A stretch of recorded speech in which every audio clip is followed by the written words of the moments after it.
Well, hello everybody, it's Gary again from Lantana, Queensland. Just having a little bit of a fly out near towards Debra, from Petrie to Debra, just showing you some of the roadside situations. A lot of these infestations along the side of the roads get fed water directly from the hard surface of the roads, and that causes them to propagate really well. Now, directly down in front of us, over that edge, too far away for you to see properly, there's a very large infestation, just continuing this infestation on straight down the fall of the land.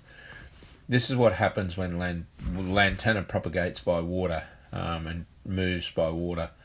Now that infestation directly down the road goes down through that corner of that Armco radio and then straight down into the bushland below that again. And there's just a mowed section under the power lines there.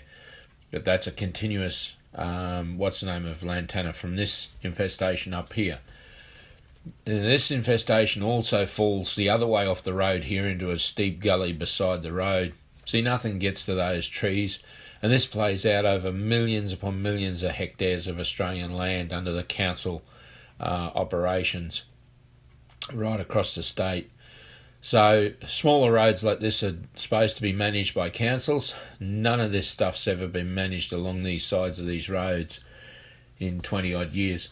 So what happens is they allow these trees to grow up in the sides of the roads. Then there's no management apparatus that they have that they can then manage those surfaces. So the cost factor of all of these operations just keeps growing and growing, where our operations can remove the trees if need be, and also we can work in and around and under trees, although those costs are higher because you're having to work around materials.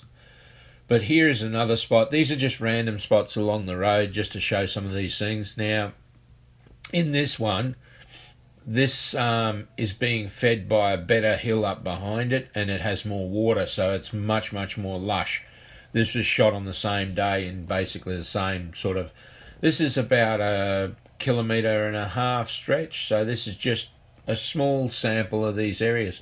Look at the vibrance. Now this stuff to the left just continues up the road. Now I was having trouble with my drone this day, so there's very little footage in this area, which I was a bit upset about, but anyway, it is what it is. And the same infestations across the road exist on the other side of the road. Now you can see how vibrant that is, and how the farmer through his fence line there absolutely patrols, and his stock keep the Lantana at bay, but they're constantly having to work at that. Right along the sides of that road there, and down to the other side of the road, which I didn't film because the drone was playing up. But you know, these are the types of problems that we come across all the time, and the councils are breaking the law by not controlling this material and not eradicating this material on their properties, and allowing this material to then propagate down these watercourses. Now this one gets a little more complicated because it's under a Energex easement that runs through over the top with big high tension power lines.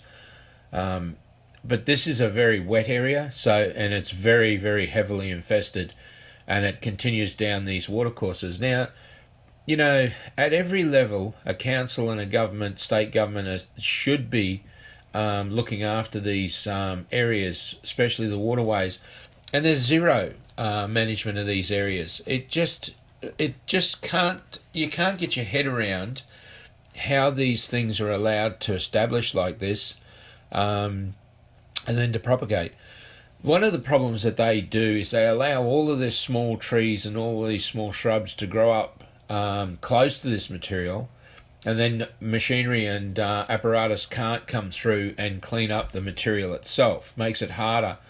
Where wattle grows so readily, you'd be better off just cleaning this surface completely, eradicate the Lantana, and then allow it to re-establish properly, and then you could manage the surface properly and help those plants to continue on. Or you spend a little bit more time like we do, and you just work around those trees, and you clean this material out.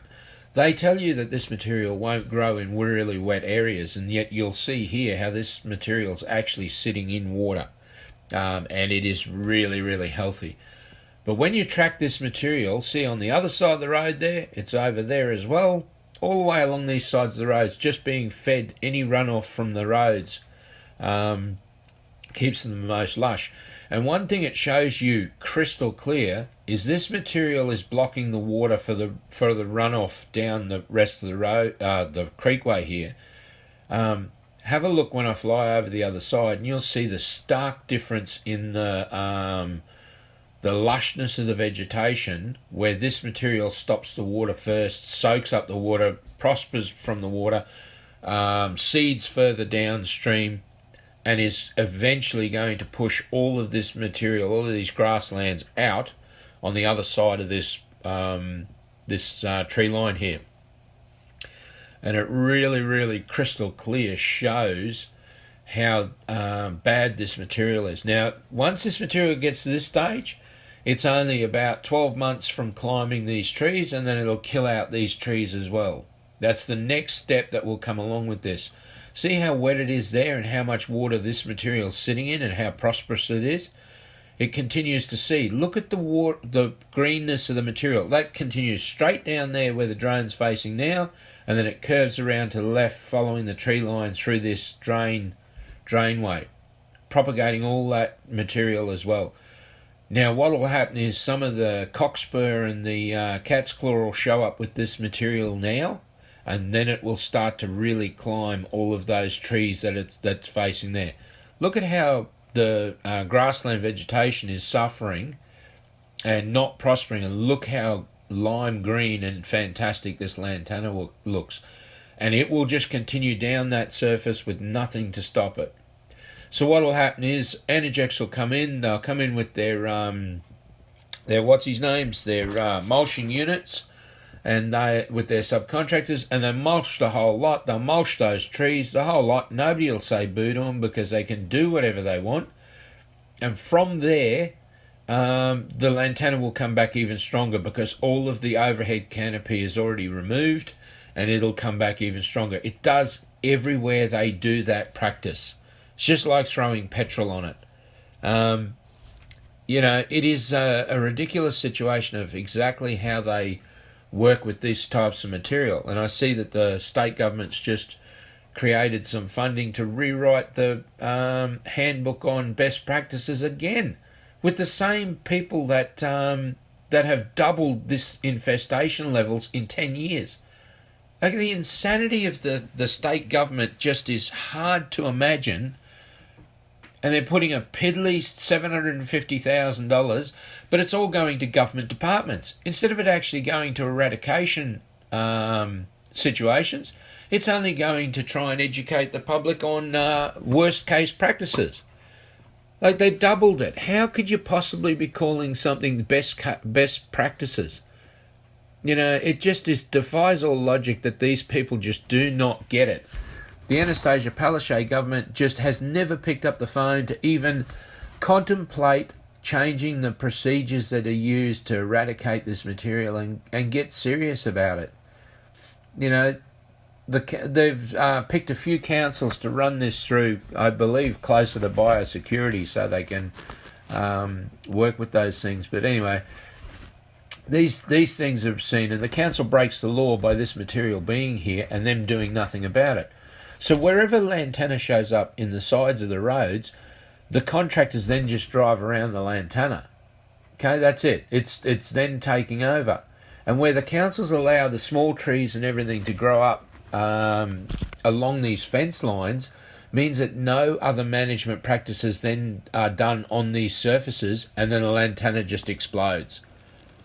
So when you get sparsely separated saplings, they just keep winding back and winding back and winding back their management practices, and the lantana just gets worse and worse. And then the landowner next to this is consistently and constantly poisoning and fighting a battle to keep the material off their lands. It's just obscene how this process never changes. I just can't comprehend such ridiculous practices and how nothing is ever learnt or changed. You really, really have to wonder what it will take to be able to finally get some serious operations taken underway in this type of thing. You know, it might take 12 months, it might take a couple of years, but we're in it for the long haul, because you just can't keep allowing them to break the law. If this was on a private land, they'd have sent the people notices. The Brisbane City Council do this all the time. They send people who have just bought property get hit with weeds notices and must comply orders, that they'll be taken to court immediately after they've bought a property. And yet the material's been there all along, and half the time it came from council lands to infest their properties.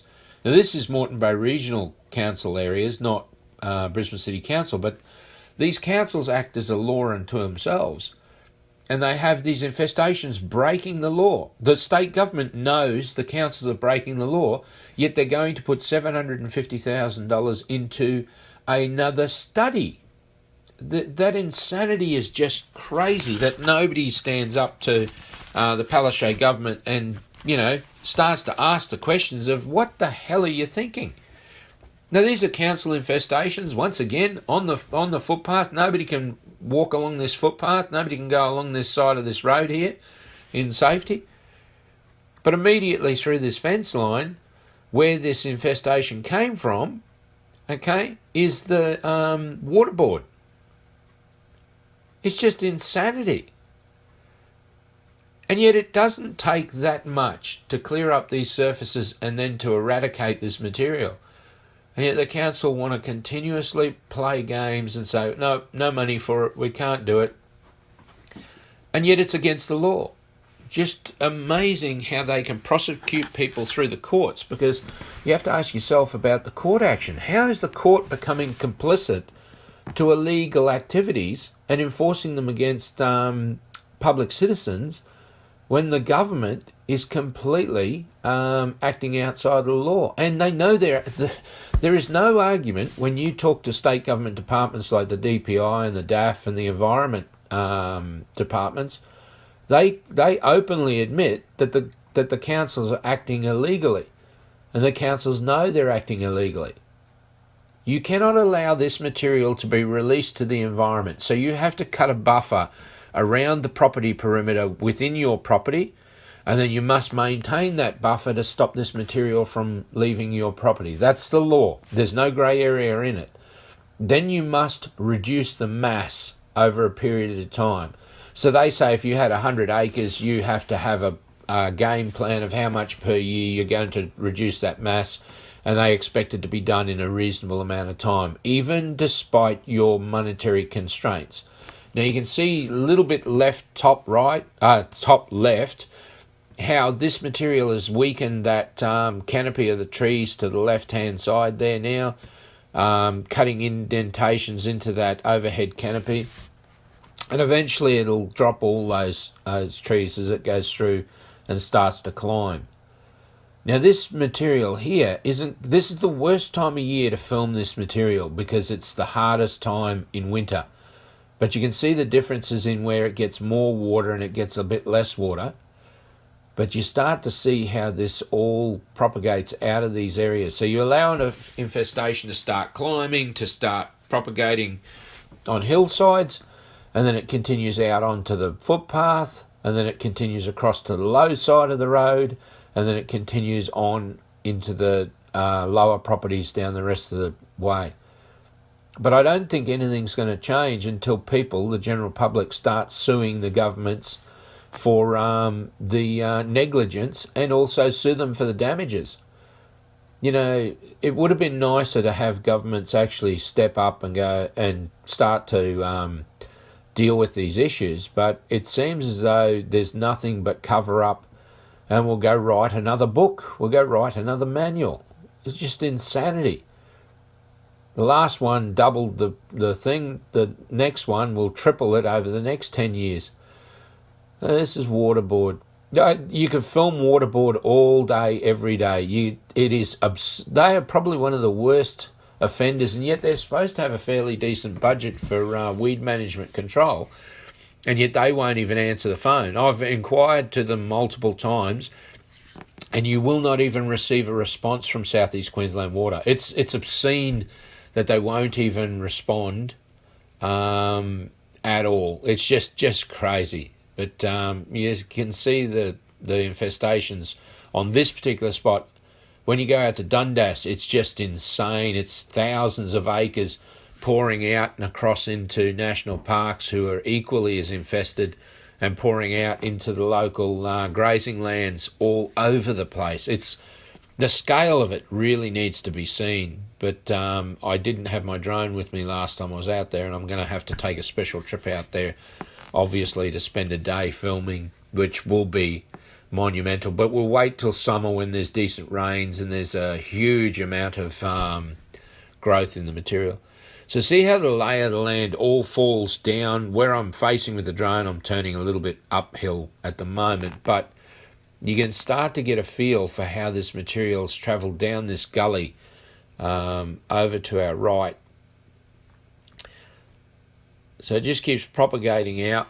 Wrong time of the year to film this. If you were trying to really make people take notice, you'd be filming it in dead summer when there's more water and it looks even more impressive. But it's on both sides of the roads here. All along those properties, they've infested those properties. But all through, see how the ground from the road falls across to here and then feeds all of this? Now, this is like that other spot. As this gets further down there, it actually gets steeper and more water catched in that. But this is another watercourse. This shows you the infestations and climbing, and nothing gets done about this. There is no operations in any of this material. These are watercourses just propagating seeds downstream all year long.